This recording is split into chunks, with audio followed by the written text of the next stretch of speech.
جنرال پلاستیکی خوشحالزادات فراری ټایټل ا پښتو کې څنګه وایي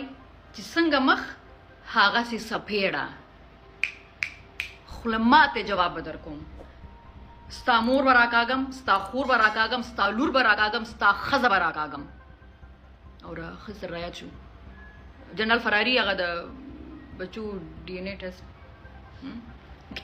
بای بل کار خو نه و تاسو باور کوئ دغه نجیبه فیض فعلا پاکستانی د پاکستان کې داسې موږ چا خبره هغه احمق وختونه نجیبه فیض خپله همدا ظاهر قدیر راوستې وه کابل کې کله به دوی سره اوسېدله کله به بیا لاړله په تلویزیونونو کې هغه د انګلیس ملا قصه ده که نه انګریز راغلی په پل خشتي کې څو کاله تبلیغ وکړو خلکو پسې مونځ کو بیا لاړو هغه انګریز راووتو دا ما فکس انګریز ملا وه راغله دا هنرمند سره دې سره ګل زمان راوله برنامې صبح ته دا بل راوله دا هنرمندان راوغواړه سیاسون راوغواړه ټول به یې راټول کړل دی به خلاص دا خو استخباراتي کوشش و د دې استخباراتي کوشش نه عیسی قلار خپل ټیمونه په دې باندې کول تور لستونو کې شاملول ویډیوګانې به یې ثبتولې لوڅ عکسونه به یې اخیستل بعد د هغې نه به خپل کارونه باندې کول او دغه ظاهر قدیر راوستی وه ډایرکټ به یې د پېښور نه راوختل یو بل ورور یې جمال نومېږي ویل راوغواړه بده خبره بنې ادم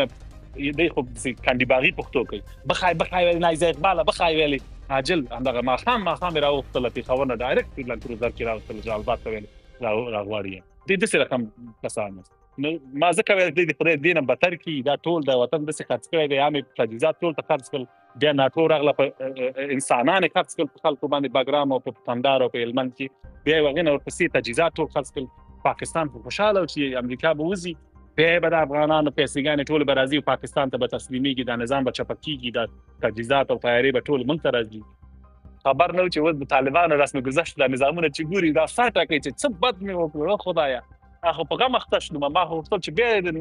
1991 غوندې به کابل تباه کېږي او بیا به تقسیم بندي به وي اوس یې بل شی ورته نه دی پاتې اوس یې بېرته دا برنامه شروع کړې ده چې من افغان نیستم و خراسان دی فلانې دی دا ګیم شروع کړی چې بیا یې داسې یو تقسیمات راوړي فکس همغه دوره د داود خان یې اوس شروع کړې چې تاریخ مطالعه کوي تفرقه نفاق دا واچوه چې څه رقم د خلک بل کار خو نه و ډوډۍ خرڅه کړه تیل خرڅ کړه سرباز ماشه وخوره ټول خیانت کوه اولاد د غریب اولاد دې وژل کېږي په هغه کې بلندمنزله جګېدلې تاسو باور کوئ د خیانت اوس حق نه به نه تېرېږي اوس هر څه تللی دي دې قرغې کې د ملا عزت په دې قرغې کې ساز چالان ورور ګله بوتلونه ډنګېدل هلکانو جنکیانو په رقص کې 10 کیلومتره اخواته ارغندې ده اخواته دا میدان وردګ دی بمبارد روان دی ورونه تباه کېږي مین دی افغانان دواړو طرف نه تباه کېږي پاس نه